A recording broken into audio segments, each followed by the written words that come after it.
আজ সরস্বতী পূজা। সবাইয়ের খুবই আনন্দ। বাচ্চা থেকে বড় সবাই খুব মজা করবে আজকের দিনে। যখন ছোট ছিলাম না, তখন খুব মনে পড়ে স্কুলে যেতাম, কুপন দিত। সেই কুপন দিত মাস্টারমশাইরা, কুপন নিয়ে সরস্বতী পুজোর দিনকে খেতে যেতে হতো। একটা কুপনে ভাই বোন সবাই মিলেই অনেক সময় চলে যাওয়া যেত। এখন কিন্তু আর তা হয় না। কিন্তু তখন স্কুলে যখন যেতাম, খিচুড়ির সঙ্গে দিত চাটনি, বেগুন ভাজা, বাঁধাকপির তরকারিটা মাস্ট। সেটা মনে হয় যেন অমৃত খেতে লাগতো সেই সময়। তো মায়ের কাছে বায়নাও ধরতাম সুন্দর করে শাড়ি পরিয়ে দিতে, আর স্কুলে যাব ভাই বোনের সবার সঙ্গে। আমার মতো নিশ্চয়ই তোমাদেরও সবার একটা করে গল্প আছে ছোটবেলায়। তো ছোট ছোট আমার থেকে যেসব ভাইপো ভাজিরা ছিল, সেই ভাইপো ভাজিরাও বায়না করতো আমার সঙ্গে যাবে বলে। সবাই মিলে যাওয়া হতো। আর স্কুলে ওই যে বললাম, খিচুড়ি, বাঁধাকপি, বেগুন ভাজা, চাটনি, আহা! এখনও মনে হয় যেন সেই রকম স্বাদটা কিছুতেই আর খুঁজে পাই না।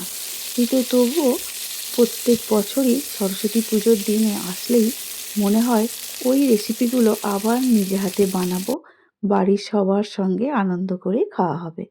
তো সেই নিয়মের অনুযায়ী কোনো বছরই বাদ যায় না।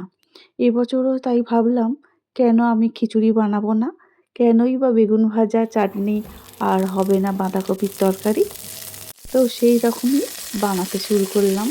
তবে হ্যাঁ, সময়টা অনেক সময় পাল্টে গেছে, অনেক বছর কেটে গেছে মাঝখানে। তাতে কি হয়েছে? ছোটবেলার স্মৃতি, ছোটবেলার স্কুলে দিদিমণি মাস্টারমশাইদের সঙ্গে এই সরস্বতী পুজোর দিনগুলো যে সুন্দরভাবে কাটানোর মুহূর্তগুলো, সেগুলো কি কখনো ভোলা যায়? ভোলা যায় না। চাইলেও তুমি ভুলতে পারবে না। ছোটবেলায় কিন্তু বেগুনগুলো এরকম গোল গোল করে কাটা হতো না, মাঝখান দিয়ে কেটে নিয়ে পিস পিস করে কাটা হতো। তো এখন কিন্তু আমি ইচ্ছা হলো গোল গোল করে বেগুন ভাজা ভাজবো, তাই বেগুনগুলো ভেজে তুলে নিলাম। আর ভাজলাম গাজর, আলু, কড়াইশুঁটি আর ফুলকপি। ভেজে নিলাম ভালো করে মুগের ডাল, ভেজে একটা বাটি করে তুলে রাখলাম। কড়ার মধ্যে আবারও একটু সর্ষের তেল দিয়ে দিচ্ছি। দিয়ে দেব গোটা গরম মশলা, গন্ধটা খুব ভালো আসবে সেই জন্য। দিয়ে দিচ্ছি দুটো তেজপাতা। এবারে ভালো করে একটু নাড়াচাড়া করে ভেজে নেব যতক্ষণ না সুন্দর গন্ধ আসছে। ভেজে নেবার পরে এর মধ্যে দিয়ে দেব আদা বাটা। আদাটা দিয়েও ওই 1 চামচের মতো দিলাম আদা বাটাটা। আদাটা দিয়ে খুব ভালো করে ভেজে নেব।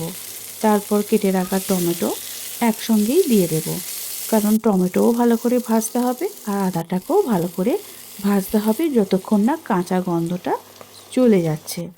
এর মধ্যে দিয়ে দেব একটু নুন, তারপরে দিয়ে দেব অল্প করে হলুদ গুঁড়ো। জলটা এই কারণে দিলাম, তাতে করে মশলাগুলো খুব ভালোভাবে কষা হবে। দিয়ে দিচ্ছি জিরে গুঁড়ো আর ধনে গুঁড়ো। সব কিছু একসঙ্গে দিয়ে মশলা ভালো করে কষে নেব। কষতে কষতে টমেটোও খুব ভালো করে ভাজা হয়ে যাবে।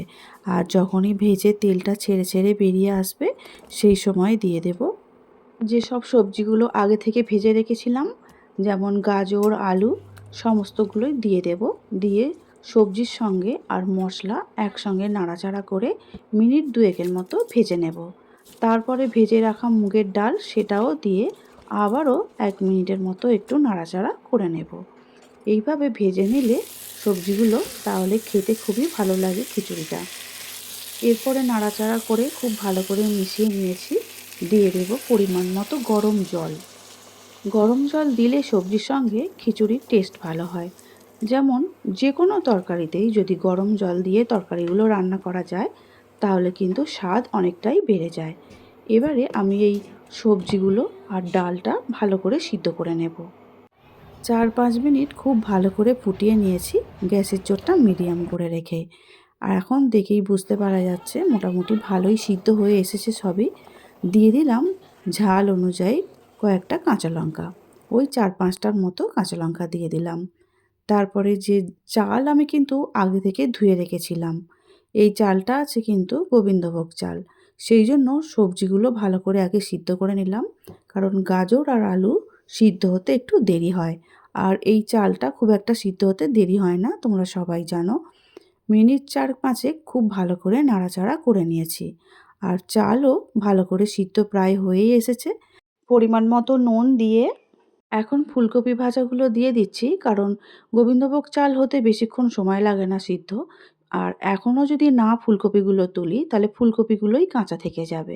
সেই জন্য 1 ফুট ভাত হতে বাকি আছে, তখনই ফুলকপিগুলো দিয়ে নাড়াচাড়া করে ভালো করে মিশিয়ে নিতে হবে। তাহলে ফুলকপিগুলো খুব ভালো করে সিদ্ধ হয়ে যাবে। আর খুব বেশি সিদ্ধ হয়ে গেলে কিন্তু আবার ভালো লাগে না। একটু ফুলকপিগুলো গোটা গোটা থাকলে চিবিয়ে খাওয়ার সময় খুব মজা লাগে। এবারে দিয়ে দিলাম যে কড়াইশুঁটিগুলো ভেজে রেখেছিলাম, সেই কড়াইগুলো তুলে দিলাম। দিয়ে আবারও সব কিছু একসঙ্গে নাড়াচাড়া করতে করতে দেখতেই পাচ্ছ সমস্ত কিছু ঘন ঘন হয়েই আসছে। আরও 2-3 মিনিট একটু ঢাকা দিয়ে সমস্ত সবজিগুলো একটু সিদ্ধ করে নেব। সরস্বতী পুজোর দিনে এইভাবে খিচুড়ি খাওয়া ছোটোবেলায় স্কুলে গিয়ে আমার এই রান্নাটা দেখে তোমাদের কার কার ছোটোবেলাকার কথা মনে পড়ছে একটু অবশ্যই কমেন্ট করে জানাবে প্লিজ।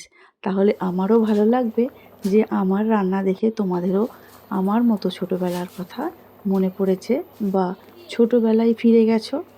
এখন আমার নিরামিষ গোবিন্দভোগের খিচুড়ি একদম রেডি হয়ে গেছে। দেখে নিশ্চয়ই বুঝতে পারছো। এই অবস্থায় রেখে দেব ঢাকা দিয়ে, কারণ জলটা একটু টেনে যাবে আর খিচুড়িগুলো পরিবেশন করার টাইমও এসে যাবে। তাই হয়েছে, দেখো কতটা থিকনেস এসে গেছে। আর জলটা অনেকটা কম কম মনে হচ্ছে না এবারে? সবশেষে কিন্তু দিয়ে দেব একটু ঘি। ঘিটা অবশ্য আমি পছন্দ করি বলেই দিয়েছি। তোমাদের যদি পছন্দ না হয় ঘিটা বাদ দিতেও পারো। ঘি দিয়ে একটু নাড়াচাড়া করে নিয়েই পরিবেশনটা করে ফেলবো। তাহলে চলো, সরস্বতী পুজোর জন্য কিন্তু বেগুন ভাজা আর গরম গরম খিচুড়ি একদম রেডি হয়ে গেছে। আগে থেকেই একটা তরকারি বানানো আছে, সেটাও এখনই নিয়ে নেব। গরম গরম খিচুড়ি প্লেটের মধ্যে তুলে নিচ্ছি। এত দারুণ গন্ধ ছেড়েছে কি বলবো, রান্নাঘর একদম মোমো করছে। দেখতে কিন্তু খুব সুন্দর হয়েছে আজকের আমার খিচুড়ি। দিয়ে দিচ্ছি বেগুন ভাজা আর একটু তরকারি। দেখতে সুন্দর হওয়ার জন্য একটু ধনেপাতা কুচি ওপর দিক দিয়ে দিয়ে দিচ্ছি। আজকে আমার খিচুড়ি বানানোর রেসিপিটা তোমাদের কেমন লেগেছে অবশ্যই অবশ্যই কমেন্ট করে জানিও। আবারও একটু ঘি ওপর দিক দিয়ে ছড়িয়ে দিচ্ছি। গরম খিচুড়ি আর টাটকা ঘি দারুণ লাগবে, এর গন্ধটা কখনোই ভোলার নয়। আজ তাহলে আসছি, দেখা হবে অন্য দিন নতুন ভিডিও নিয়ে। সবাই খুব ভালো থাকবে, সুস্থ থাকবে। আমার ভিডিওটা সম্পূর্ণভাবে দেখার জন্য অসংখ্য অসংখ্য ধন্যবাদ আমার সকল বন্ধুদের।